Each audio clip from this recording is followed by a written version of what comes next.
Thank you so much for this. So welcome, I'll add my welcome. Good morning, good evening, good afternoon to the participants in today's webinar from wherever in the world you are. The beauty of the webinar is you can dial in from anywhere.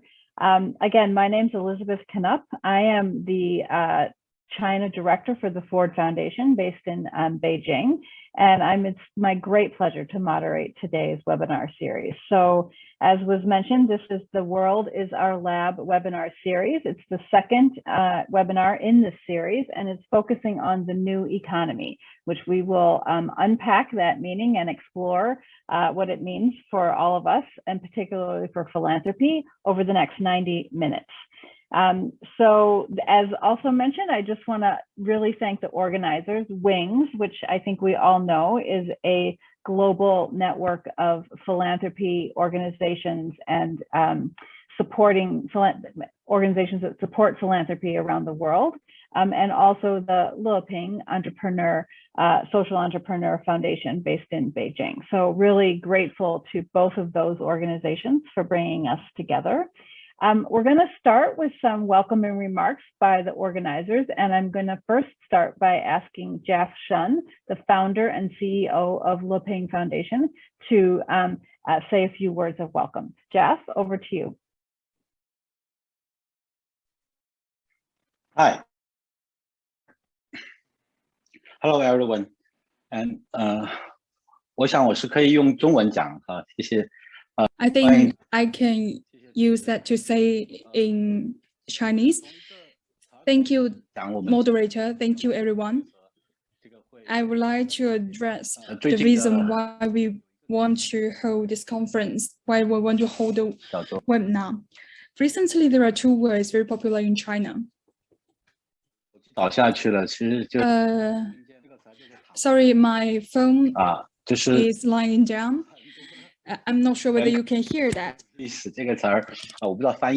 I'm not sure whether the interpreter has interpreted in that way. Actually, it means lying flat.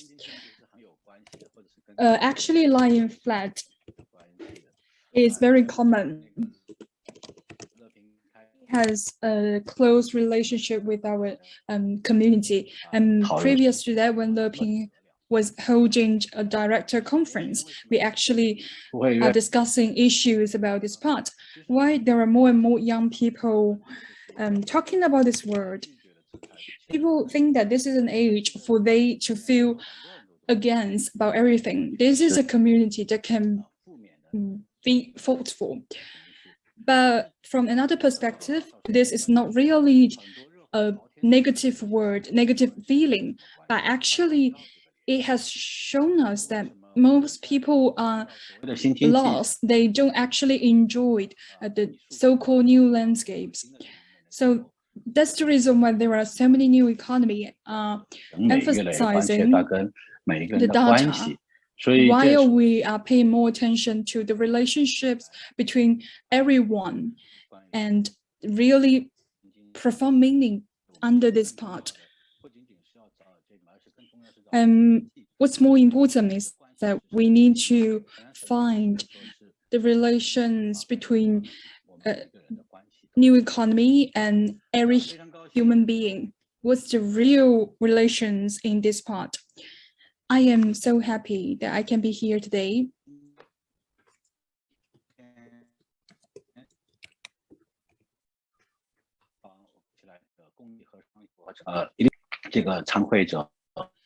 And thank you for all of you to attending this webinar. And even thank you our distinguished guests from the United Nations. I think many of them actually representing things. Right now, I really would like to promote our two Chinese excellent speakers. They are very interesting, and they are all female. And they are actually new Chinese female leaders. And based on our previous working experience from different platforms, we actually emphasize a lot about entrepreneurship and we are paying attention to promote the development of our community. We are actually also promoting the landscape of the development of new economy. We believe that more experiments need to base in this part. And this requires lots of thoughts and provocations. And we actually are reflecting our relationships between China and the world. We believe that, and we hope that this webinar can promote more new things to prosper. And we are really looking forward that China can be understood by more people and we could create a better life. Thank you so much for our moderator and all our working partners, and especially our organizations co-hosting this webinar today. And thank you, our audience. I appreciated you bringing up I was also reading recently about Tangping and the phenomenon of Tangping in China, of sort of disengaging from active engagement in society, and what does that mean for young people. And I think it will be very interesting to explore that in the next 90 minutes as part of our discussion of the new economy. I now want to ask Benjamin Belagy, who is the Executive Director of Wings, to also add his welcome. Thank you so much, Elizabeth. Thanks, everyone. So welcome again to all of you, and thank you for joining. We're really excited to have such a diverse audience from China, but also from other regions of the world. And as it was already highlighted, a really incredible lineup of thought leaders and speakers. So it's really a privilege for us to partner with the Leping Foundation on the World is Our Lab webinar series. So that's, as you know, our second event, and really looking forward to learning more from the Chinese ecosystem and having that fruitful exchange also with perspectives from other parts of the world. And just a very quick word about Wings, and thanks, Elizabeth, for mentioning the network. But just for those who are not really familiar with what we do, we're a global network, and we bring together about 180 members from 58 countries, and our role is really to promote the development of philanthropy and its effectiveness as well around the world. So we bring together the different players who are helping to catalyze the field to support the philanthropic work around the world, and we build bridges between them. And so our vision is really of a strong interconnected ecosystem for philanthropy. And we're very excited with this series because it's a way to also bring the Chinese landscape into the global ecosystem and to learn from what's going on in China, and also share with Chinese actors what is going on in other parts of the world. And so in China, we have a few great members who are supporting the development of the sector, like the Narada Foundation, the Wochi Foundation, the China Foundation Center, Yishan, and of course our partner, the Leping Foundation, who are really helping to spearhead the development of the field and harness the collective impact of philanthropic actors in China. So we really hope to further engage all of you in the global work that we're supporting. And really, I think that for us, these kind of exchanges are very meaningful because we believe that the innovation is no longer simply, in one center of innovation around the world, but it's really distributed now in different regions. So we need to create these kind of opportunities to learn from each other to address the key global issues that we're facing. And the new economy question is one of the really key global issues that we've identified with our community. And actually, we had a few weeks ago a really interesting virtual summit with the Wings Forum on the same theme of the new economy. We had a great discussion that was actually featuring Jeff Shen from the Leping Foundation. And so I think we'll share in the chat maybe a couple of links that will give you an idea of what has been the content of this exchange. And so really today it's particularly exciting to deep dive into this question with all of you and see what that means also in the Chinese context. So very much looking forward to these exchanges and learning more from all of you. Thank you very much. Thank you, Benjamin. And, I think I remember maybe meeting with you many years ago in Beijing when you were really just beginning to try to create connections with Chinese philanthropy, and you've made an amazing amount of progress And it's amazing to see how many Chinese members there are in Wings. And I hope that maybe by the end of this 90 minutes, there will be more who will want to join the network. I think it's a really important platform for cross country learning, because everybody is experiencing philanthropy and the new economy in different ways based on the context of their countries.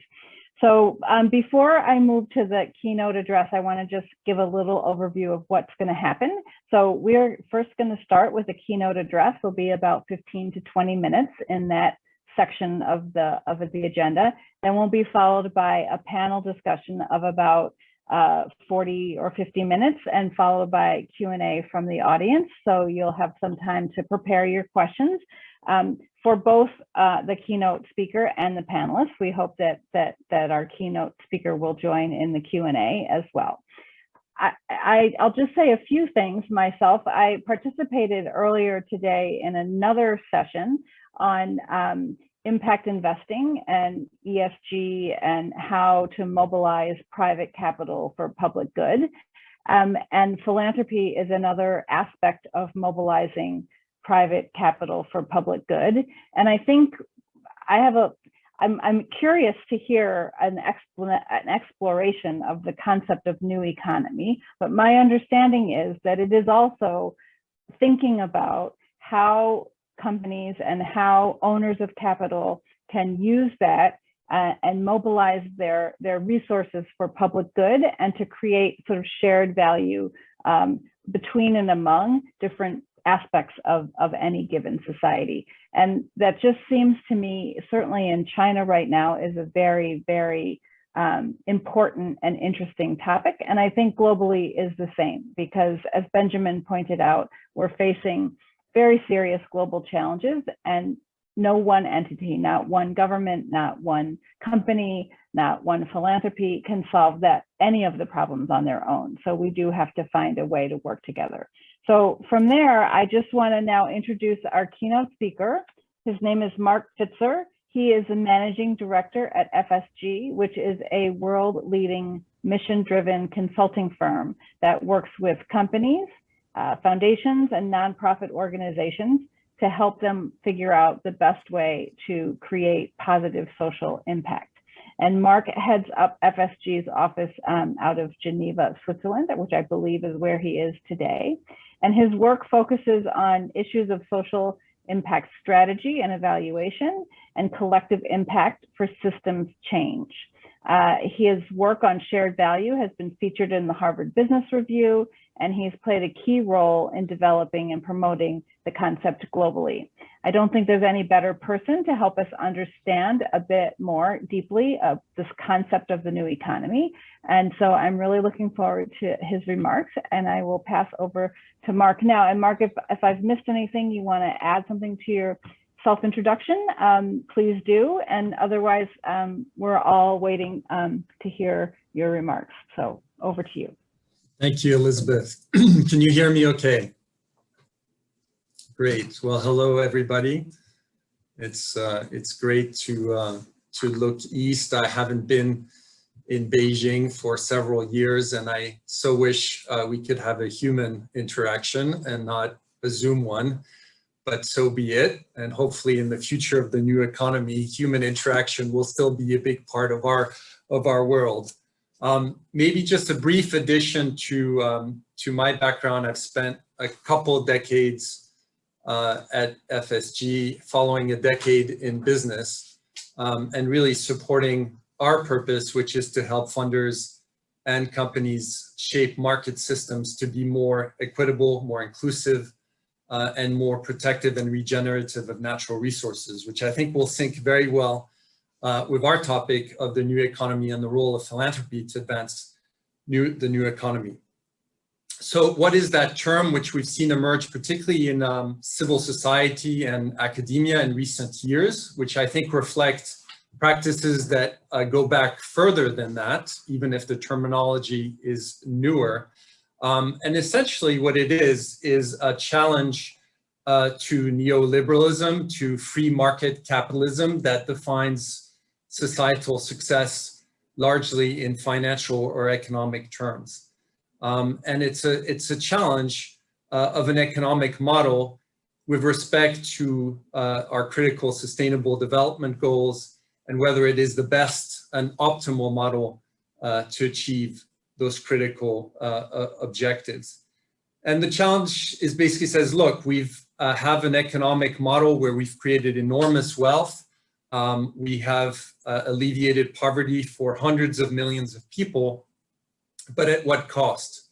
At what cost to the planet in terms of exceeding our planetary boundaries and limits, particularly around climate change, destruction of biosphere, pollution, and so on. And yes, we've created wealth, but we have been creating wealth more and more inequitably with rising inequality globally, more severe in certain countries like the US, but even within all countries, we see rising inequality when you disaggregate not just by socioeconomic levels, but by gender, by race, or other forms of disaggregation.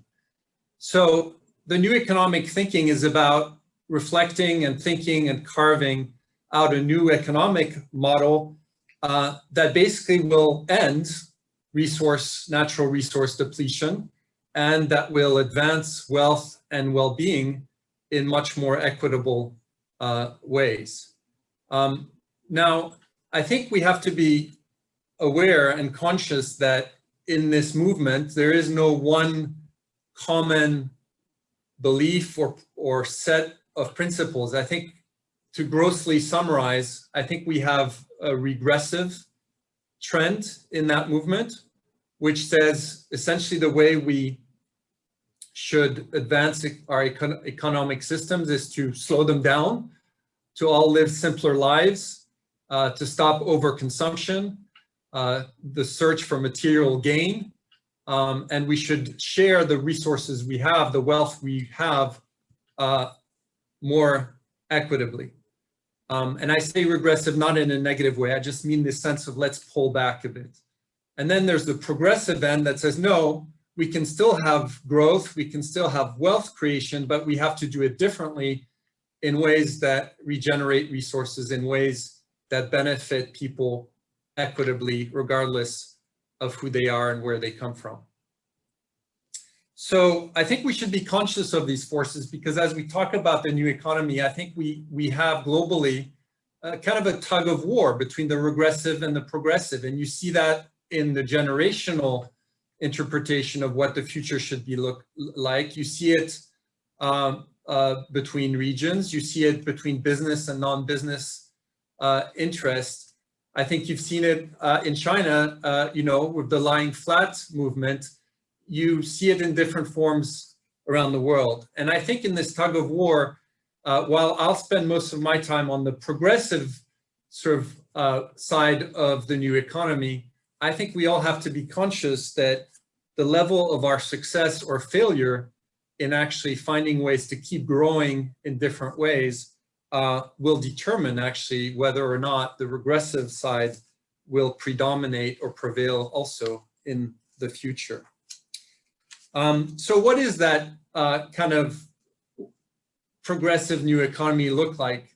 The way I like to describe it is to talk about the purpose-driven economy and purpose-driven businesses. There are other terms out there, stakeholder capitalism, and so on. And essentially, a purpose-driven economy says the sustainable development goals, our societal challenges, are not just social problems left to others, left to government, left to society, civil society, but they're actually vast unmet needs, vast market opportunities for business, and vast opportunities for business to gain in efficiency, particularly with respect to resources, but also to, you know, nurturing human capital.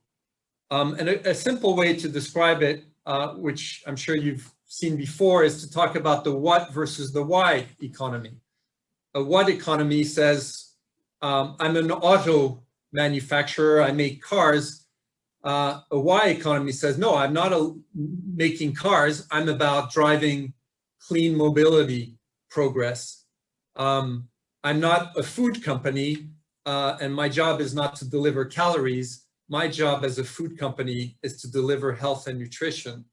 Or take a waste management company. My job is not to dispose of waste. My job is to recycle waste and resource the world with materials. And that shift is really quite profound because it influences, if done well, we've seen with the B Corps, its movement, it changes the statutes of a company. It says, I incorporate myself as a company to deliver on a mission, which automatically makes boards, managers accountable to that mission and therefore to societal targets as well as financial targets, which we've seen emerge. What we haven't yet seen emerge, and I'll just make a little parenthesis, is systematically understanding the linkages between meeting societal targets and meeting financial targets, which is my personal obsession and work on the economics of impact, which I think will be a crucial place to develop and break through to really get into a new economy. So, you know, we actually see that new economy everywhere, and we've seen it actually for decades. We've seen it at the grassroots with the emergence of social enterprises, you know, small companies developing solar energy and mini grids in communities all over the world where energy companies haven't been able to go. We see this in small social enterprises delivering primary healthcare, eye care, what have you, to vulnerable populations that public or private systems haven't been able to reach in the past.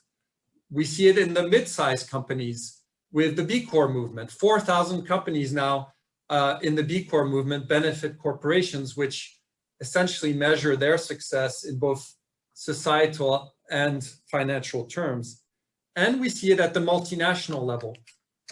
Just to give an example, I always come back to a Discovery Insurance in South Africa, which has now replicated its model throughout the world in close alliance in China with Ping Han and Ping Han An Health, to say we're actually not about insuring against bad events. Our job as an insurance company is to influence behavioral change so that we can make people healthier, we can make them safer, we can make them save more money, and as a result, lower the incidence of bad events and really get into what we call at FSG this shared value process of customers benefiting together with the company.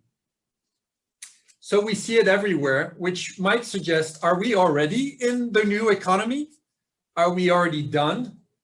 And unfortunately, no. Even though we see it everywhere, we would argue we still are seeing it on the margin of the total economy. But it is there, and it's signaling to us what it looks like. Why the margin? And why is being at the margin actually a huge opportunity for philanthropy, which I'll get to in a second. My colleague Marc Kramer sits, for example, on the board of the World Benchmarking Alliance that looks at the top 2,000 companies in the world and how well they're advancing against the Sustainable Development Goals or the Paris Climate Agreement. And the picture is not very pretty today. In fact, it is really, really somber and depressing. If you look at their data, I encourage you to do so, 50 top utility companies, energy companies, only 1 out of 50 has really committed to exiting fossil fuels entirely today. 4 out of 50 only are on target to meet the climate agreement. If you look at all the coal that these 50 companies will use in the future, they will use the same amount still by 2033. And this data that I'm mentioning, there's data on human rights, 200 companies evaluated for their progress on human rights. Only 7 out of those 200 are really performing along the expected progress and targets. And this goes industry after industry in our largest companies worldwide. So we've got much to do, and this is where we can pivot to the role of philanthropy. And maybe a way of simplifying is I see philanthropy as the great accelerator of moving the new economy from the margin to the mainstream, lest we fail and fall to regressive movements and priorities. Government is the great enabler. Business will be the great executor. As Elizabeth mentioned, every sector has a role to play here. But the specific role of philanthropy is particularly interesting. And I'll go first with the contextual bit, which I think is about lifting and understanding the new economy and these practices, and whether you call it new economy or something else. I think there's some job to be done to clarify all these linkages, which is why I will not talk too much about shared value to not confuse people today. But I think there's a great job to be done in there. And for example, here in Switzerland, hosted in Switzerland is the Partnership for the New Economy, which is actually half a dozen foundations who are in alliance to better understand the movement and to see where it can be nurtured and carried forward. In the US, the Hewlett Foundation is clearly on that agenda, and clearly the Leping Foundation in China is in that, together with Wings, through this platform. And this platform, I think, is an illustration of what philanthropy can do, which is super important, which is to continue to inform, educate business leaders, future business leaders, policymakers, future policymakers in government schools about what's going on, what practices are, what does it mean actually to change business and to change entire market systems to be more regenerative and equitable. And this gives me the second area of influence, I think, for philanthropy and intervention, which I think is the one of greatest importance and leverage, which is actually to be an agent of change in market system innovation, which is part of this. And this is a topic we've worked on for years at FSG. Market system innovation is really about two things. One is business innovation, business model innovation, and then in parallel, innovation in the policy context and in norms and behaviors, changes in norms and behaviors of consumers, of people in general, to unlock the potential of better business, of better market systems.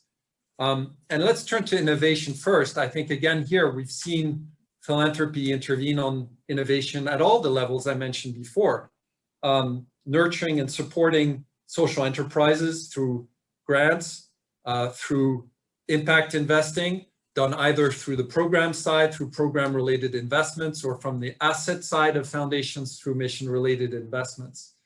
And it doesn't, by the way, impact investing just necessarily need to be limited to a portion of assets or a portion of business, but all of assets of foundations at this stage should really be going to purpose-driven companies. And you can do that without actually compromising returns, and that's shown. In Asia, the Asia Venture Philanthropy Network, another colleague of mine sits on that board, is a network in Asia that is supporting philanthropy in such allocation of capital to social business, social enterprises. But there are other ways of doing it. Philanthropy is giving awards or targeting innovators or innovating businesses directly. The Win Group, for example, in Vietnam, has just launched the Win Futures Prize, which is going to be 3 times larger than the Nobel Prize each year, to support solutions that can benefit millions of people, and to catalyze, therefore, a growth of these models. I think philanthropy can even operate at the level of big business. As I was talking about, one of the companies we work with in Europe is one of the largest global utilities. It's called Enel, which is transitioning its business model to renewable energy and expanding access to energy to populations who do not have access. And they constantly, as a multinational, face innovations and market system challenges.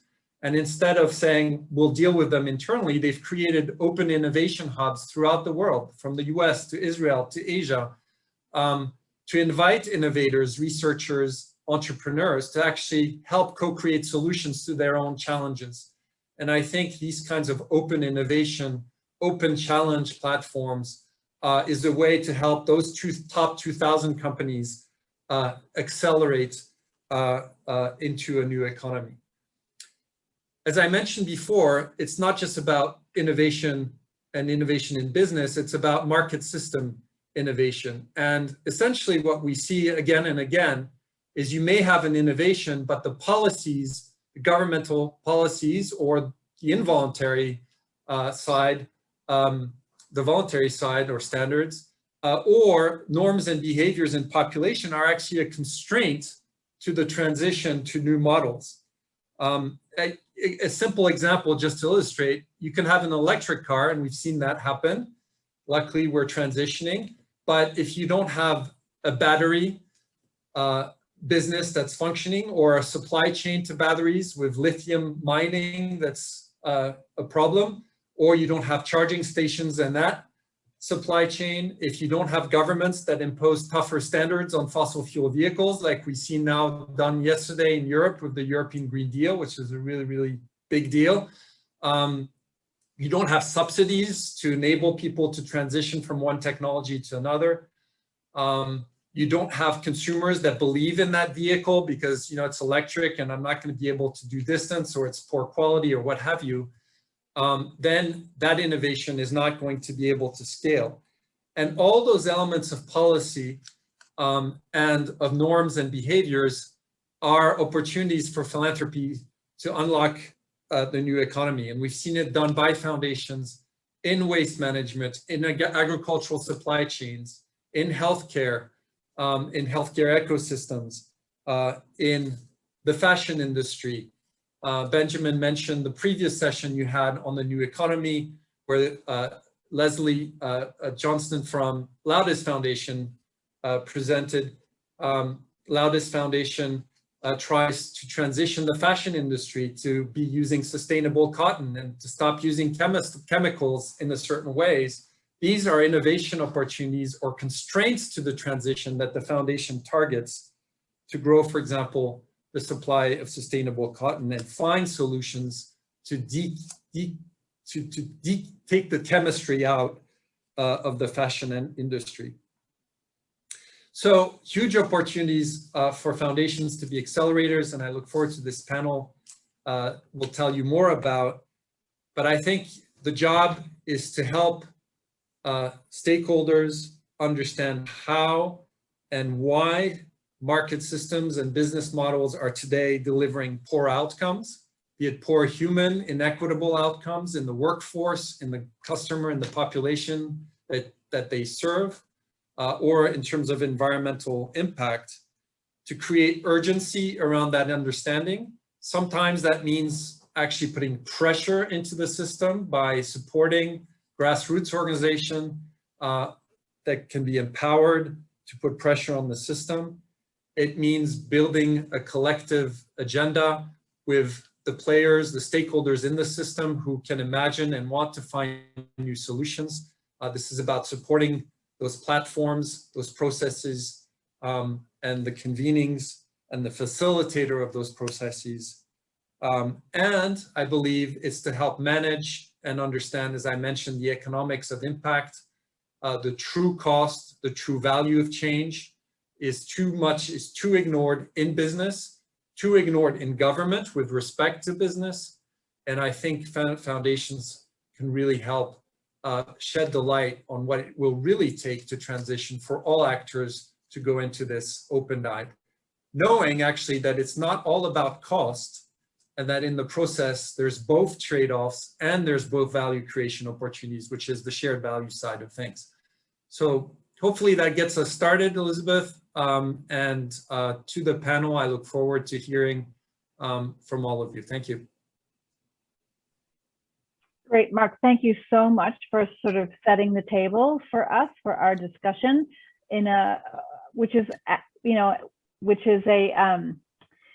it's a complex kind of a set of conceptual ideas that I think now through the panel we will seek to concretize a little bit for the audience.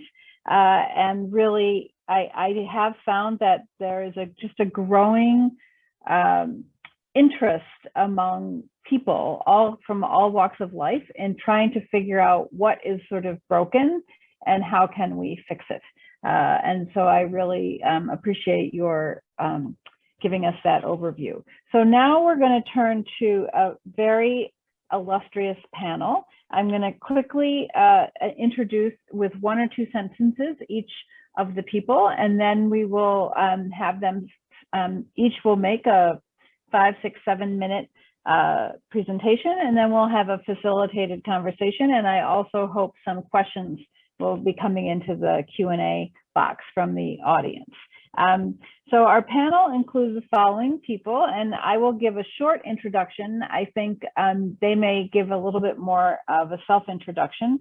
And I don't know if our Wings colleagues can put links to the bios, because of course everybody has such an amazing career and background, and I don't really have time to introduce everything about them. So our first speaker will be Siddharth Chatterjee, sorry about that, Sid, who is the UN resident coordinator for China, based in Beijing, who has over 25 years of experience in international cooperation, sustainable development, humanitarian coordination, and peace and security. Before coming to Beijing, which I believe was just less than 6 months ago, he served also as the UN resident coordinator in Kenya, and so has a vast experience in multiple different kinds of settings and contexts and societies. The second speaker will be Pratibha Vuppuluri, who is Managing Director for Investments at Unreasonable, which is an investment firm dedicated to, quote, repurposing capital. She has over 25 years experience in investment banking and strategic finance, and her current role, she facilitates financing for high growth impact companies.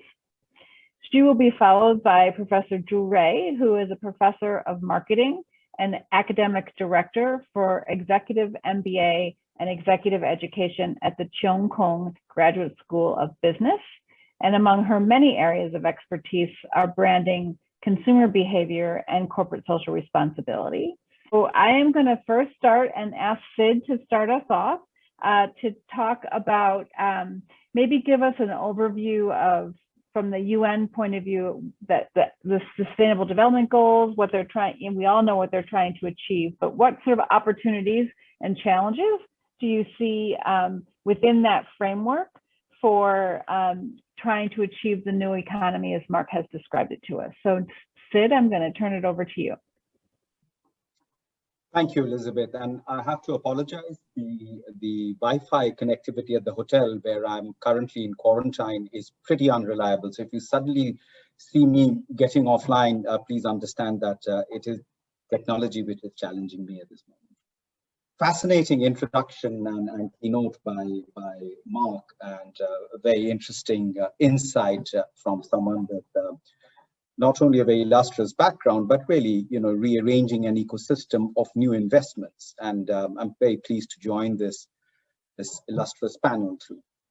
Now, the Sustainable Development Goals, colleagues, as the world is right now, navigating a post-pandemic or an in-pandemic recovery, and the 17 Sustainable Development Goals that have been agreed upon by the United Nations member states in 2015, it essentially remains our North Star and our best chance for the flourishing and survival of our humanity.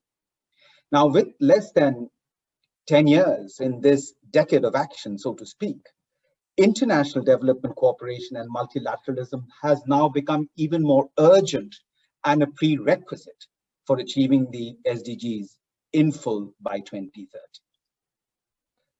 Recently, I was at the Boao Forum in April, and at the Boao Forum, they came up with a report of what were the inhibitors to the achievement of the Sustainable Development Goals by 2030. And they basically boiled it down to four deficits which are interrupting our ability to fully realize the Sustainable Development Goals. First is health.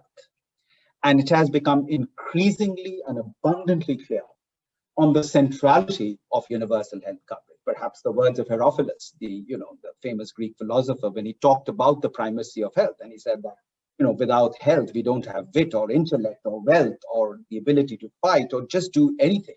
And suddenly the world, it showed that by 2020, we had a complete breakdown of global supply chains. I was in Kenya. We were already in the midst of a major flooding situation, and then we had a locust invasion, which was, once in a lifetime. And then came the COVID, and we weren't even able to source simple PPEs for our frontline health staff. And it really went to show that how vulnerable and fragile humanity remains in the face of an invisible microscopic virus, which really, struck the world like a bolt of lightning. And in those contours of that lightning, we also saw emerge the inequalities, both within our societies, between countries, and within. The second major deficit that the Boer Forum pointed out is an infrastructure deficit. Infrastructure in all its ways, from roads to water systems to the entire network of what we need for human development, what we need for trade, for commerce, for free movement of people, goods, and services, remains a major challenge. The third is a green deficit. And quite clearly, our over-dependence on fossil fuels has put the spotlight on a climate emergency, as the Secretary General has declared it. And we are facing what you would term as an existentialist crisis. And the fourth is the digital deficit. And the digital divide actually became even more stark and clear during this pandemic, with the numbers of children that had to get out of school and were not able to continue with an education simply because they did not have digital connectivity. And this was not limited to countries that are poor off. This digital divide was very ubiquitous, even in some of the most advanced economies in the world. So therefore, the scale and challenge of funding of the Sustainable Development Goals remains enormous, and there are huge opportunities for purpose-driven organizations to play an important role in achieving the SDGs. Let me reflect for a moment in China, where I arrived about 6 months ago, and I'm still feeling the contours of this ecosystem. To me, it is clear that China is a global leader in the digital economy space, which is what I would term as the new economy. Over the last 2 decades, as it has shifted its development gears, its strategy from one based on exports and cheap labor to one based on innovation, China has managed to incubate and expand a fast-growing digital sector that now counts for a large share of its national economy. This is due to the country's high level of internet penetration, its rich digital ecosystem, and a supportive regulatory framework. Large platforms have penetrated areas such as mobile payment, food delivery, taxi hailing, services booking, and shared housing.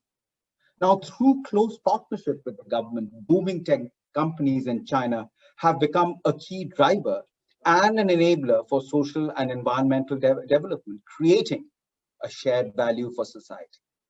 The Chinese government has made significant legal and financial support for philanthropy initiatives for the last decade. For example, in 2017, the charity law institutionalizes the role of charity organization in national social management, paving the way for a closer partnership between the government and the social sector. And this is where I see the important mobilization of philanthropy towards this, what I would term as the new economy or the generation of new wealth. The concept of the Sustainable Development Goals is widely embraced by charity organizations in China. In fact, across the spectrum, I've also seen this very much in the lingua franca of many of the major private sector companies. And relevant funding funding which has doubled from 28 to 56 billion RMB in 2018. Over 71.4% of all the foundations in China are engaging in Sustainable Development Goal related initiatives and have put in place over 1,000 projects, over 100,000 projects. So the UN has consistently provided analytical inputs to align the development of philanthropy in China and the Sustainable Development Goals. The UN Development Program, UNDP, has partnered with China Foundation Center to launch the initiative of philanthropy for sustainable development in China. The first phase was 2015 to 2018, has successfully concluded by information sharing platforms and developing assessment tools to help China's social sector promote SDGs. The second phase, 2019-2020, has concluded in October 2020. Now, thriving tech companies in China have promoted new paradigms for digital philanthropy. Since 2015, the Ministry of Foreign Affairs has approved 22 philanthropical institutions for raising funds online. From 2015 to 2018, for example, 576 million RMB of charity funds were selected from internet channels. China's thriving digital economy has become the source of innovations in philanthropy in China. So as economic theory has long realized that technology acts as an enabler of sustainable development by accelerating growth, by improving resource efficiency, and promoting broader social inclusion and integration. I would conclude by the role of philanthropy, which essentially become a bridge between government and the private sector. I have seen this happen firsthand in Kenya. For example, when we partnered with Rockefeller, Ford, and Conrad Hilton Foundation in creating a philanthropic platform, which graduated into a Sustainable Development Goal public-private partnership platform. Companies such as Huawei and Marc and GlaxoSmithKline and Safaricom and Philips came on board, and we were able to deal with certain urgent issues such as the scourge of high levels of maternal mortality in the northeastern parts of Kenya. Ladies and gentlemen, 2.5 years, just the convergence of big data, technology, and innovation allowed us to actually reduce maternal mortality ratios by 1/3, which got us invited to the World Economic Forum in 2017. A decision was taken by Kenya that we could actually do it. We could actually make robust public-private partnership platforms actually work, and not only look at it from a point of view of charity, but actually an enabler of big business.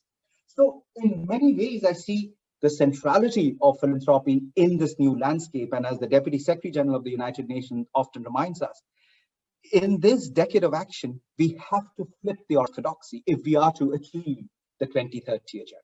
Like I said, the COVID-19 has set us back, but it doesn't necessarily mean that we have to go back to what we were in that fossilized environment. This is that opportunity for a green economy. When John Kerry visited Shanghai and they held talks between the US and China as to what they could do to converge around the climate, an important area of partnership that could actually be a change maker. And he said that the green revolution would perhaps rival the industrial revolution. So I see plenty of opportunities for this convergence to happen, because these 9 years will be a definitive acid test for not only the survival and thrival of human society, but as enablers of the spirit of multilateralism, which needs to be all-inclusive and leaving no one behind.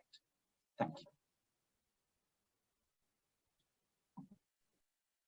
Sid, thank you so much for that very inspiring and really an excellent framework for us to kind of take a deeper dive. I'm now going to ask Pratibha to come next, and I believe she will take us sort of down a notch to start to think about some innovative ways that we can actually start to mobilize companies, capital, market systems to try to address some of the challenges and opportunities outlined by Sid. So Pratibha, it's over to you. Thank you so much, Elizabeth, and I'm assuming you can hear me well, yes? Yes, I can. Fantastic. What an amazing conversation by Marc and Sid. And thank you, Sid, for really framing that the challenges and the need for actionable movement, if you will. So a little bit of context about the work we do at Unreasonable. Sid really framed the global issues we are facing remarkably around the environmental crises, the digital divide, education and upskilling needs. So at Unreasonable, we believe in the power of business to drive lasting, scalable change. And that's why we built a community between entrepreneurs, institutions, and investors to profitably solve pressing global problems. we call something the fellowship. It's the Unreasonable Fellowship, where it's a community for growth stage technology entrepreneurs. Back to Sid's point on how technology can play a pivotal role, we are hyper-focused on backing technology entrepreneurs who are baking impact into their DNA of their profit model. Our CEOs gain access to a curated community of more than 1,400 investors, 800 mentors, and some of the world's most powerful institutions like Barclays, Accenture, Pearson, and Fossil. Because back to Marc's point, no single entity can solve our most pressing global challenges. We work to align the fellows with multinationals and governments to explore new partnership and new investment opportunities. And if we have to humanize our ventures a little bit more, we have companies like Zola Electric, who was started by a remarkable CEO, Javier Helgeson. In a world where, 1 in 5 people live without electricity, Zola Electric is looking at producing clean, transformative solar energy to households that suffer from expensive, unreliable grids or have no grid access at all. The company's distributed solar model today is working to provide electricity to every household in the off-grid world, and they've reached more than 1 million customers. The Zola business model allows these customers to provide modern solar living at a price that is equal or less than the customer's current average energy expenditure. They've raised over 250 million from notable investors like Tesla, DBL, and GE. And I want to give another example like Cheung. Cheung Meats, founded by Dr. Sandhya Sriram out of Singapore, which is looking at tackling the crustacean market and transforming the food industry in Asia with cell-based meat and seafood. As we know, crustacean is one of the most consumed protein source in Asia Pacific region. And by focusing on cell-based lab-grown shrimp, they are looking at tackling the greenhouse gas emissions that is emitted by the food footprint globally. Community is everything. Our approach is one of community-driven support. Fellows build lifelong relationships with one another, mentors, and with investors who have aligned interests and with our team. And to date, we have about close to 300 CEOs who are part of these programs and have raised more than 7 billion in financing and are impacting a little less than 800 lives globally. But much like the community-driven support that we've built, we also need a community-driven investing model present. And in October, when we launched Unreasonable Collective, which is essentially a members club for international investors interested in investing in these kind of ventures, channeling philanthropic dollars to technologies that are impacting change, we saw firsthand what the idea of community-driven membership can really provide. Because it's not just capital at the end of the day, it is ensuring that we can really roll up our sleeves and help these companies propel and amplify impact, because that is the way we can change the narrative of the crisis that we are currently experiencing. The collective's innovative growth financing structure is built, quite frankly, on the two crucially important trends in impact investing. One is we need to redesign our investor base to build inclusivity in capital ecosystem, because that's how we can equalize the playing field for an inclusive financing landscape, but also from the company angle. We're able to actively tap into diverse investor base that can bring smart capital, fresh perspectives, ground up insights, expertise, and network access in domestic and international markets. And the second is we really need to encourage collaboration between funders to amplify impact and accelerate venture growth. Typically, we look at the sponsor ecosystem as a highly competitive market. And it's time to change that narrative to really build a collaborative advantage amongst us as a community of sponsors. Because most people, as we think about how difficult a challenge is, we don't realize that the technologies that are looking to address massive pain points like climate crisis and future work, as some of the examples that we're tackling today, the geographies in which these ventures operate can be physically harsh. They can suffer from skilled labor shortages.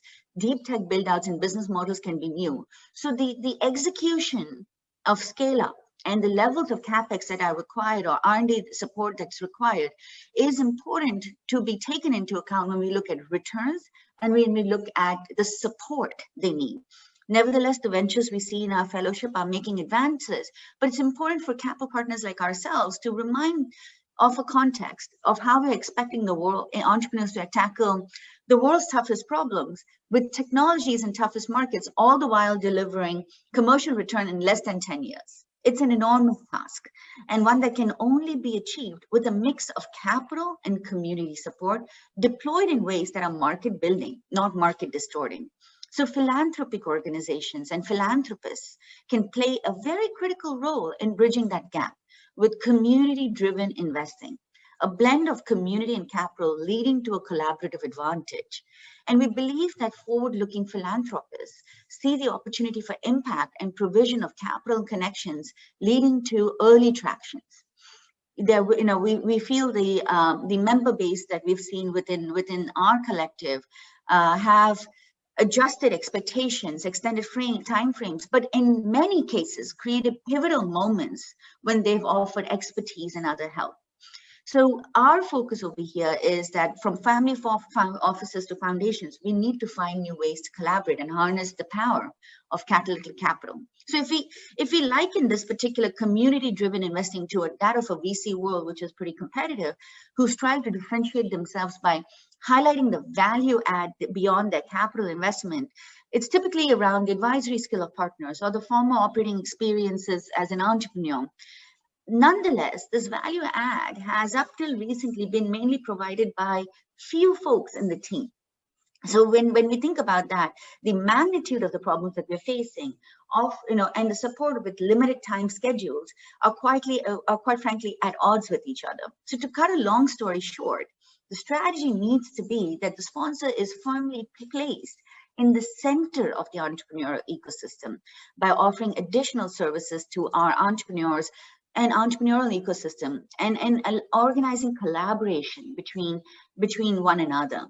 Our vision, quite frankly, is that we need to be creating a network of people who could help high growth, high impact companies by playing an active role in shaping the narrative and ensure skill sets are being leveraged to assist. So as we're able to keep the team small, the collective model has really helped us understand that there can be a vision where thousands of people in a network can be helping these technology ventures amplify and impact, because there's a limit to everybody's professional network, but it can be overcome by activating a global community of change makers. Thank you so much, Pratibha. That again, all these interventions are so exciting and interesting, and there's so many questions I had, but we're going to keep moving so that we can get everybody's presentation, and then we'll come to the Q&A. But thank you very much.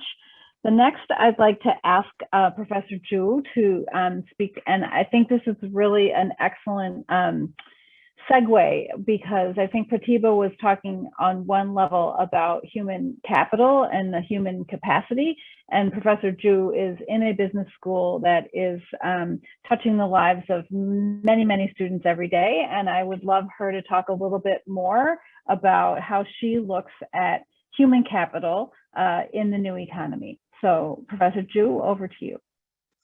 Thanks, Elizabeth. 那我会用中文来说。然后麻烦翻译帮我翻译一下。非常感谢。Thank you, Elizabeth. I might use Chinese to speak that, and please, thank you, interpreter, for helping me. I'm so happy to hear so many thoughts about it, and I'm so happy to understand that all the developments under the COVID-19, and at the same time, I also found that many things have not developed as expected. However, some opportunities are still emerging. So I will. Can you hear me now? 大家可以听见我吗? So today I would like to discuss with all of you from the perspective of the business. As a business professor, how can we do innovations to lead our entrepreneurs, students to make more contributions in the circumstance of new economy? First of all, I would like to introduce myself to all the club online members. And I am actually from Cheung Graduate School of Business. It was founded by one of the members named Li Jiacheng. At the very beginning of the business school, its vision is to develop more business people to base on China, to shoulder their responsibility for the country. First of all, they need to both global vision, innovative spirit, as well as humanitarian spirit. Regarding humanitarian spirit, I think among Cheung Graduate School of Business, we are actually really looking forward to develop our talents who could be excellent entrepreneurs to show the social business, and they are also elites in different regards. And during our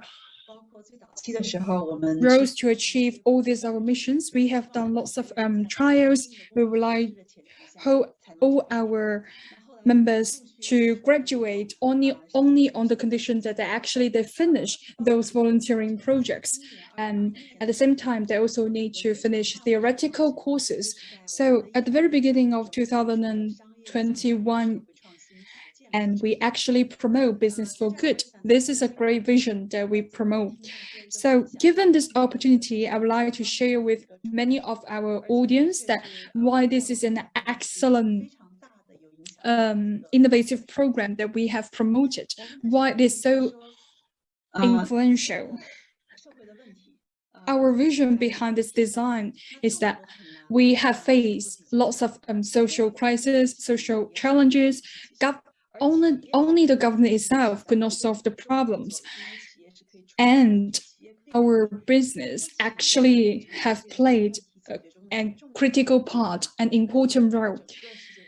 So if the business can really play their role, then our community can achieve amazing developments. So as business school, if we could plant the seed of business for good into different hearts of our entrepreneurs, then I think we may even activate these seeds, activate our talents to achieve their goals, shouldering this vision.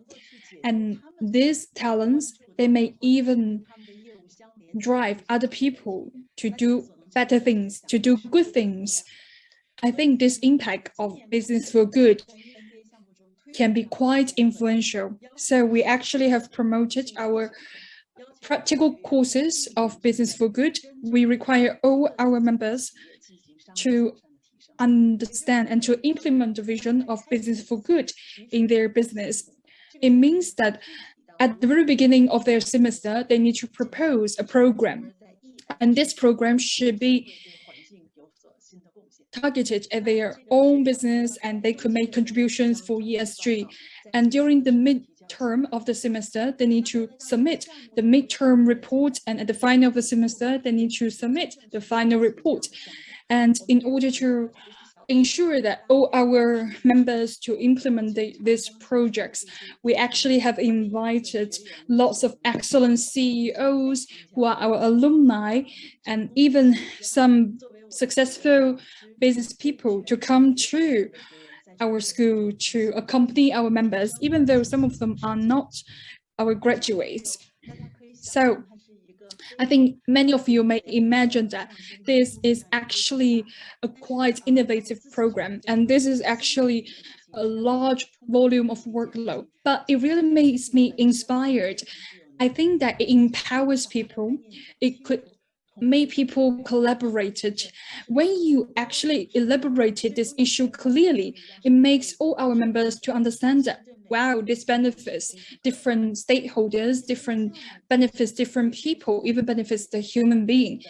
And this program actually attracts more and more attention from different walks of life. So I'm really looking forward that all our members could implement this vision, business for good, in their different programs.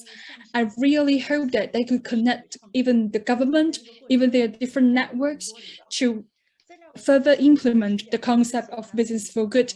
I really want to see more of you to do this.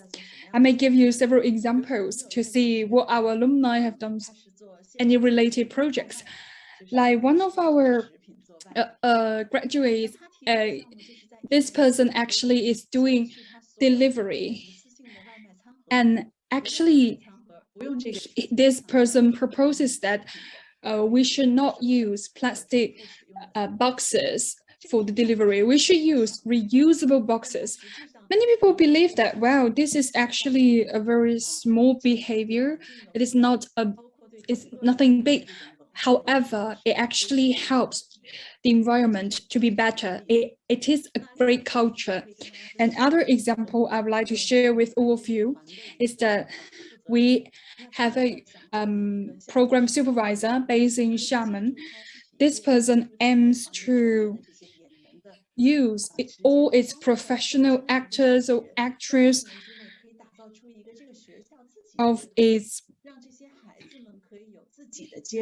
musical groups to build their own musical groups for all the students in the countryside, so that students in the countryside could cultivate their musical sense.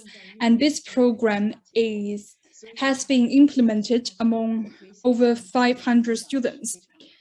And I believe that this influence could be accumulated as long as this program continues. So given these chances, I really would like to share with you all these examples that it could produce more impacts to different educational organizations. And I hope that more impact could be exerted. Since Elizabeth has reminded my time, so I have finished. Thank you so much. Very exciting and innovative ways of inspiring the sort of next generation of participants in the new economy. I'm going to say to the audience that we're going to enter the Q&A session now. And so if you have any questions, please don't hesitate to put them into the chat box or the Q&A box. And I know that there's been a lot of information coming at you very quickly and in multiple languages. So please just feel free to ask any questions. I'm going to start with a few of my own, but if anybody has any, please send them in and we will ask them. So first of all, really want to thank the entire panel and Marc for really an excellent set of presentations on a really, on one level, somewhat conceptual and theoretical kinds of discussions about, what we mean by the new economy and how it's going to work. But also we had some concrete discussion about educating students and about setting up the business and the way people are thinking about and balancing these kinds of concepts with reality. So I guess I wanted to ask Professor Zhu first one question, and maybe some other people can respond to this, but specifically to her, can you, so in your student body, do all the students embrace these ideas equally, or how are the young people adopting and picking up these ideas? So that's my question to you. And to the broader question is really, what are the obstacles, if any, to really scaling up these ideas in the new economy? But I want to first start with Professor Zhu to find out, have you educated everybody and now we're just ready to go? 非常好的问题啊，谢谢 Elizabeth。 Thank you, Elizabeth, for your good questions. This is a very pointed question, very to the point. In my course, actually, I have been working on many rounds of iterations so as to motivate my students. And now I have improved my definition on improving the business. And as an enterprise, I need to do good to the society and also the corporate society. But some students ask, my enterprise is not big enough, so I have no energy to do anything good to the society. But in the future, when my company grows big, I can do something to the society. But to my opinion, I think my education strategy has some problems, so I adjusted my strategy. I will tell my students first,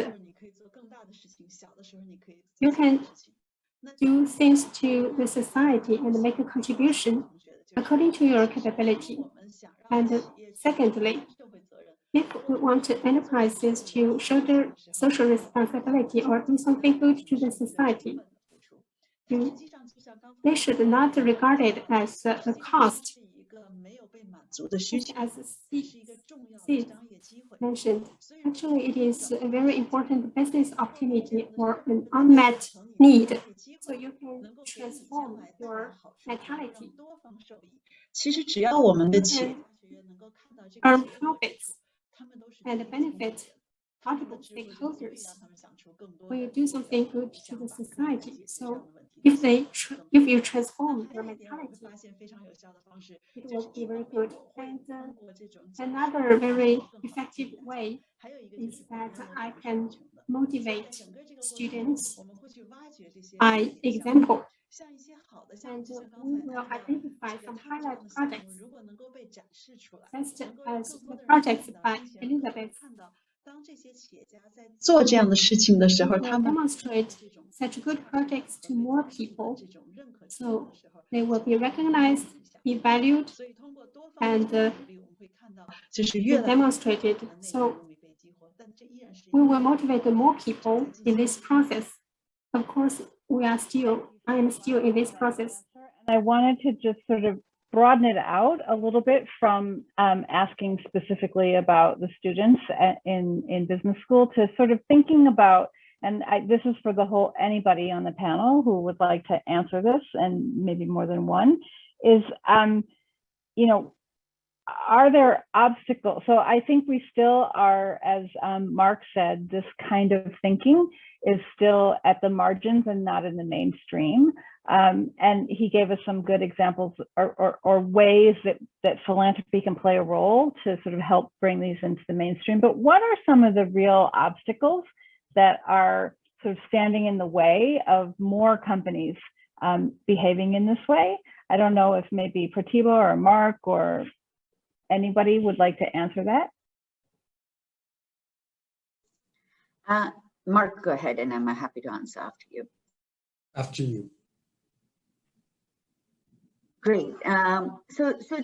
Elizabeth, thank you for that question. And broadly, the way I have I explore this is short-term versus long-term. I mean, how do we really think about corporates, businesses really being able to change their mindset into thinking that the long-term progress implications in incorporating purpose-driven work and purpose-driven business and practices can actually be a winning proposition in overall, but do so while keeping that short-term bottom line impact untethered, and that is often a fine, delicate balance that we see businesses having to adopt. Having said that, there is a rising need and call for incorporating sustainable practices, not just from businesses themselves, but from the end consumers and the large, what we consider to be the super tankers of finance, looking to deploy capital and allocate capital. So we are seeing a collective action towards this particular movement. It's in nascent stages, given we've just started the work.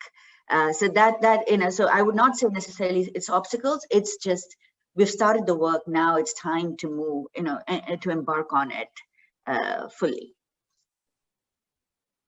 Marc, did you have anything you wanted to add? Well, briefly, I think it is actually different if you're looking at entrepreneurs, where I would say the biggest constraint is in the sort of the system alliances in both the public side and government side, as well as supportive businesses and value chains, as well as consumers and norms, as I talked about. I think that's where the constraint is. If you look at legacy businesses, I think the problem is short-termism versus long-termism. It's incentives that encourage managers to cut costs rather than to fund disruptive innovation. and investors that behave the same way with respect to those managers and boards. And it's the fact that we don't have the right performance metrics in place that really truly link the financial and the societal together. So those are all things to work on. But I think Pratibha alluded to the short-termism of business as a big area of problem. I think the mindset and the will and desire to step into that new world is actually kind of pervasive, but people are stuck in incentive systems or market systems that prevent them from realizing that opportunity. Sid, I saw you turn on your camera. Did you want to comment? Elizabeth, it is mindsets, and I think mindsets have to evolve as societies are evolving. The problem is that even within the UN system, the UN fraternity, I recall back in 2014, I was that time the head of the UN Population Fund.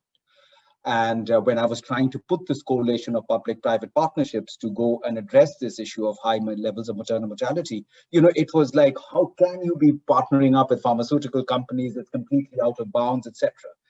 So, you know, we have to reimagine the new coalition of partners as we are driving towards this SDG agenda. And therefore, I go back to the statement of Amina Mohammed, the Deputy Secretary General, about flipping the orthodoxy. And it really is to reinvigorate an economic model that brings together both the hard macroeconomic stuff together with the behavioral economics things.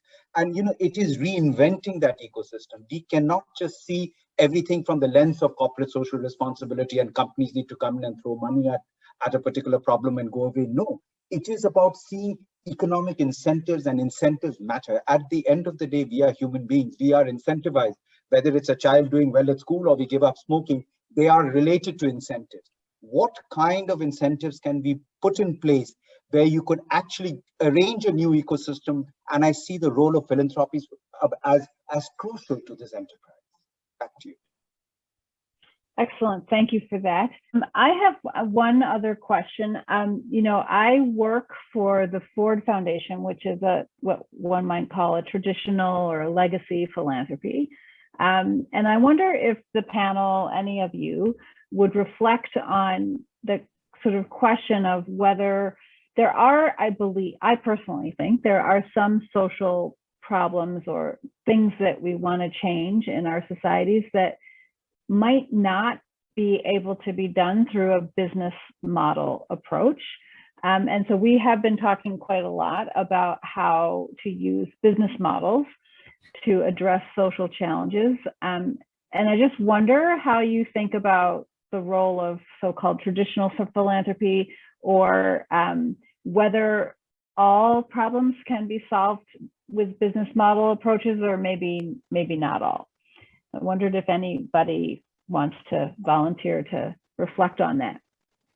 I can start if I may. Please.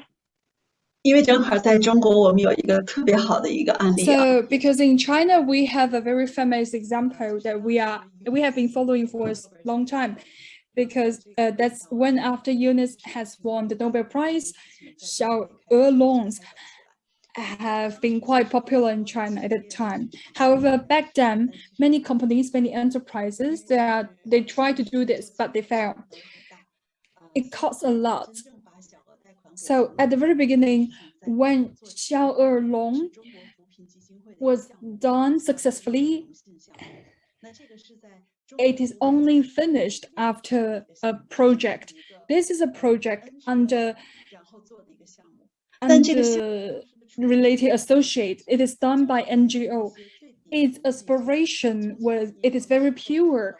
It would like to give loans to people who cannot borrow loans from traditional banks. When they actually achieve this business, but interestingly, it actually has attracted lots of investors like Tongshan Capital and Ant Capital. And right now, this kind of foundation-built capital has been transformed into a business model, and more capitals have been attracted in, and many more people have joined in. So I think I quite agree with what Elizabeth has mentioned, that some of our early projects cannot earn money, cannot have profits at the very beginning. So the role of NGO is very important, it's critical, but at the latter stage, its values are of great importance. I think we've come to the end of what has been a really fascinating 90 minutes, certainly for me. We have started with sort of an excellent overview of what exactly is the new economy, what are its opportunities, and how it intersects with philanthropy, where philanthropy can be an accelerator to move this idea of the new economy from the margins to the mainstream. We also had some discussion about sort of concrete investment approaches to how to really try to take some of these ideas and build them into reality. We were able to really reflect on the challenge of our times, which is framed in the SDGs, but is really driven by our experience with the pandemic, with climate change, with the increasing global inequalities, and all kinds of things that people around the world are beginning to really not be able to look away from. These are things that we can no longer ignore, and we really have to find a way to work together to solve them. And we learned about how to educate and bring the next generation of young people into this new way of thinking to hopefully help us solve these problems. And then we met a young person who has in fact actually started a business and really shared with us it's not as simple as it sounds in theory, but in practice it is actually very rewarding. So I really found today to be an excellent discussion. I hope it's left you with some things to think about, and I hope it has inspired you to join the subsequent webinars that are coming. And so I really just want to thank everyone. I'm going to turn it to Benjamin to say a last final few words before we say goodbye. So Benjamin. Yes, thank you so much, Elizabeth, for this excellent moderation of a complex and really insightful discussion. And I also want to add my thanks to the distinguished speakers that we had today. It was really amazing.